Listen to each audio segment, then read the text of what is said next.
What is your favorite genre of video games? It's a simple question, one you've probably been asked before by a relative, a new friend, or a creepy guy at an anime convention, but it's still an interesting one nonetheless. The kind of media that a person consumes can say a lot about them, to the point where if I listed off a bunch of music genres, you could probably imagine a person in your head that would listen to them. Gaming is somewhat similar. The types of games that someone plays can say a lot about them as a person. Sort of like a shitty horoscope. But there's one genre that never gets said, because it is the most nothing burger of an answer. No matter who you ask, you will never hear someone say, "I'm a big fan of action games." Now that's not to say that people don't enjoy games with action in them. People love action! But the genre itself is so broad that it encompasses way too many different things to actually mean anything. Like, what are we talking about when you say action? Do you mean this?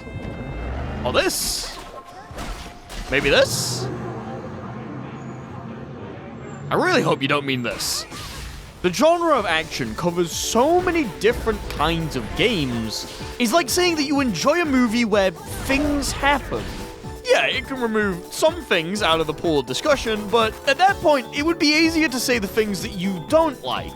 Because of this, we generally have a lot of different labels for what games actually are, ones that give a more fuller picture of what you actually do in the game. This is an open world RPG.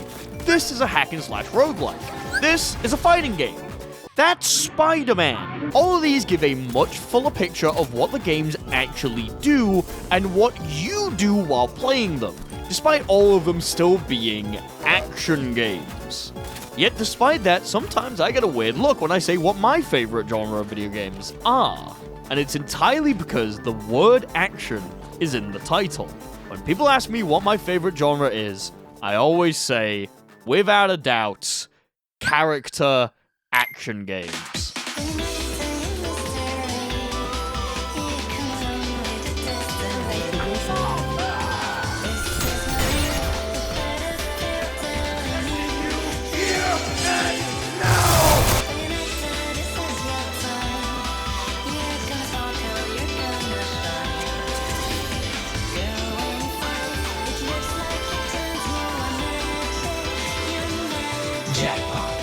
Now, I'm sure there's some of you in the audience today who are going, Gecko, what the hell are you talking about? Surely your answer must be fighting games. Like, you're the funny Geo guy after all.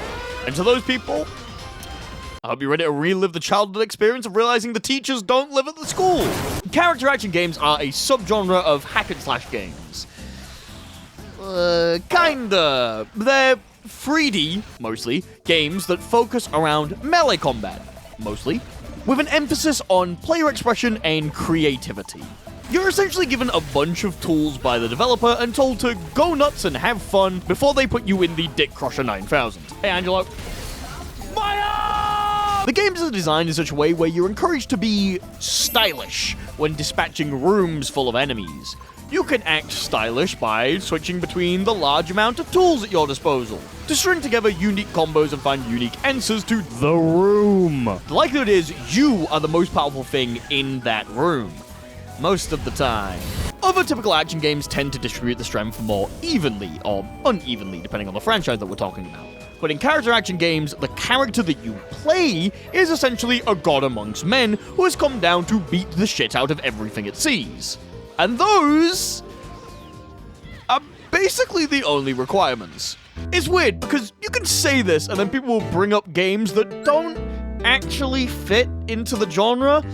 It's kind of a vibe, you know? You know it when you see it, and you definitely know when you don't see it. And it's not a vibe of like, I enjoy this game, therefore it must be in this genre I like, and also it must be very hard. No, that's stupid. There are games I really like that definitely come under action, but I wouldn't say a character action. It also doesn't help that the games themselves can be pretty different, fundamentally. Some give you a wide array of different weapons and tools to fight with. Some don't, but you get a move list the size of the Bible to work your way through. Some have smaller move sets, but have more complicated mechanics fundamental to the game that you're gonna need to learn. Some let you turn into a car. You're not getting it, are you? Okay, hopefully look at the Steam page and it'll give me some examples of what this genre is. Hello, neighbor! Okay! I made a graph to help illustrate my point. Does it make sense now? You know what? Don't worry about it. Just think about games like these, alright? These games are character action. And it's awesome. Oh, I get it. It's that one genre where the enemies stand there and do nothing. There are certain people on the internet who will give this genre a bit of a bad rap by saying it's a bunch of games where you spend forever in the air and the enemies stand there waiting for you to combo them, and they're just kind of wrong, honestly. There's no real nice way to put it. Like, yes, a lot of clips that you see from character action games will have damage-spawns opponents that take a massive combo because most of the clips you see in these games are either combo demonstrations or pieces of tech. Actually playing these games, though, is a dramatically different feeling. Yes, the main characters in these games are more powerful compared to the enemies, but the enemies don't just do nothing. They're generally designed with a sole single purpose in mind. You'll have your standard grunts who walk up to the player and swing their sword, and then alongside that you'll have ranged enemies that stay away and fire shit at you from the other side of the screen. You'll also have spawners, teleporters, exploders, pieces of shit, shield enemies, time bombs, enemies that can only be hit with a special weapon type when the dead decide that they hate you, that boss that you fought in the second mission and his goons, and just whatever the hell's going on here. All of these are gross simplifications of different enemies in different character action games, but I just wanted to show you the main point is that each enemy is unique, and all of them have different things that they're going to try and get you with, and most importantly, they add different restrictions and rules to what you need to do in a battle. Let's take a very simple example, the Blood Bats from Devil May Cry 3. These enemies are super easy to take out. However, they have this very awesome and cool gimmick in which they need to be turned to stone before you can kill them. How do you turn them to stone? After doing enough gun damage to the Blood Bat, the enemy shall turn to stone and you can kill them with your melee combo. Super simple. If you try and kill them with your melee before that, they just... And if you do this one too many times, you're gonna get overwhelmed.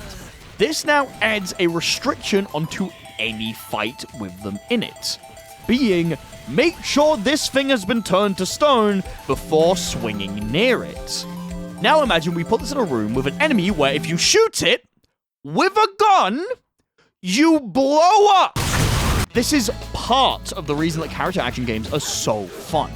Every room in the campaign is a small puzzle box with different restrictions and requirements inside of them. Some rooms are super simple and bombard you with single enemy types to knowledge check you to make sure you understand how they work.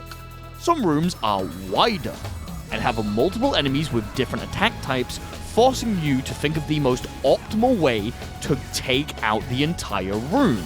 Some rooms feel like you've been shoved into a phone box and you're getting stabbed to death. Yes, I know this isn't unique to character action games, but the part that is has to do with the way that you find the answer. Other games may have a single optimal path through each room or area, and the fun comes from trying to find that answer. But character action games are so open and broad that there is no optimal answer. What is the best way to deal with this room? Yes! The way that you clear a room will say more about you and your playstyle than it will about how the enemies function. Choose how you want to go through it, and as long as you don't die, then congratulations, you've done it correctly. And that's just the base level of the games. This isn't even going on to the side modes, all the bosses, which are a whole of a bag that I do not have time to go into. You haven't beaten anything in a fucking video game until you've beaten Virgil Free. But with how awesome and cool these games are, there's one big question that plagues the genre. Where are they? This genre originated at the start of the 6th generation, and continued on to the 7th, where it then peaked and pretty much stopped. It's not like it's completely gone, but there's definitely been a dip in relevance. Basically, the only companies that have any stake in this type of game anymore are Platinum, and weirdly enough, Square Enix? Which, like, I'm not complaining, I just didn't expect it to be Final Fantasy, man. However, times change and so do the trends. And while for a while, character action games were pretty much the norm and everyone tried to copy and spin them off, there's another genre that took that spot. Say it with me, folks. It's Soulslikes. I'm not here to shit on Soulslikes before anyone starts freaking out, but there has been a massive trend to where if it's a game that's in third person with melee-focused combat, it's more likely going to play like Dark Souls than any character action game. And for people like me, that's a massive shame, because these genres couldn't be more different. Soulslikes generally have slower attacks. Combos don't really exist outside of like triple light. The enemies have the same agency as the player, if not a little bit more sometimes. The rooms are still makeshift puzzle boxes, but the puzzle is how you get from point A to point B without dying, instead of how you effectively clear the room. Like, for example, you walk into a room in Dark Souls, an enemy appears from the corner behind you and stabs you with a knife. You lose 9/10 of your HP and are knocked down on the ground. You then get hit by a flurry attack by the same enemy and get sent back to a bonfire, with the message from the devs being, "Look around corners, you dumbass." You walk into a room in Bayonetta and, "Oh, buddy, it's combat time! Johnny, play that one about killing the angels!" It's not like Soulslikes are inferior. In fact, they do a lot of things that character action games just don't. The world feels more alive and real. Exploration is a greater emphasis, and sometimes it's not an evil enemy with a knife hidden around that corner. It's a unique item that can help you out massively the next time that someone tries to stab you. More precedent is put on the RPG mechanics, making sure that your build works, making sure your weapons are scaled correctly, damage types being effective against different enemies. And while these things are found in some character action games, they tend to be a lesser part of the experience. Despite on the surface looking similar, they couldn't be more different. Finding the solution to a problem in these games requires completely different ways of thinking. And because of that, they appeal to different kind of players. This is a good thing. And the fact that Souls-like got as popular as they did means that we've got a lot of amazing games that do unique and interesting things. Would I dare go as far to say, though, that you dying hundreds of times is more inviting to your average player than telling someone to play on easy mode if they die more than 3 times?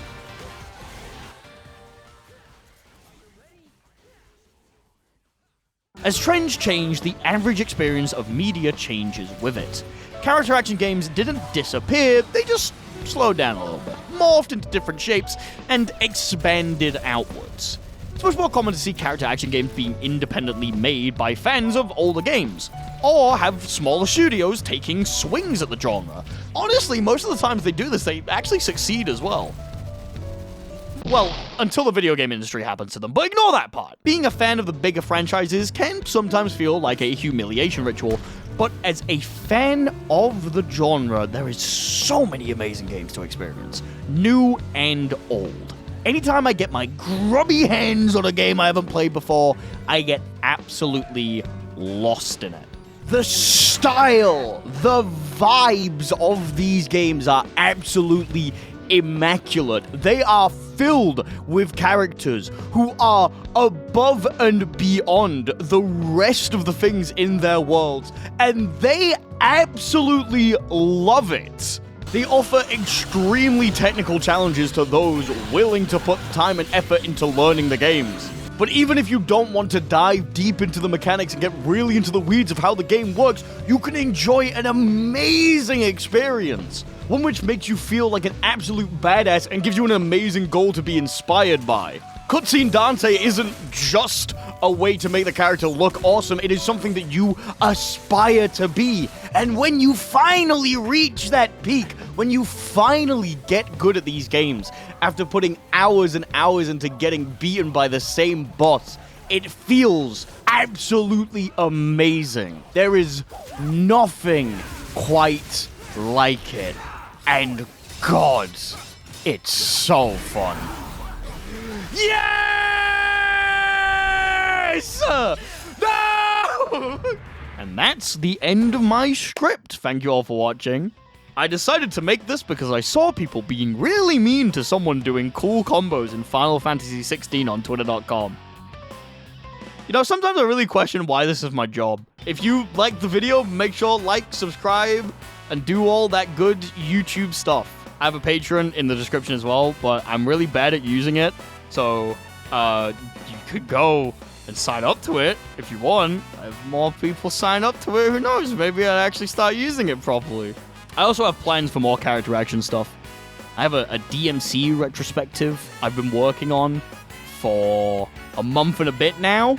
So this is sort of splintered off from that as well, which is why like most of the footage in this was Devil May Cry, just because I have so much footage. I have so much Devil May Cry footage to go through. Let me know if you want to see more like character action stuff in the future. I have a couple of games I really want to play. If the DMC retrospective keeps taking forever, I might have to jump onto one of those a little bit early.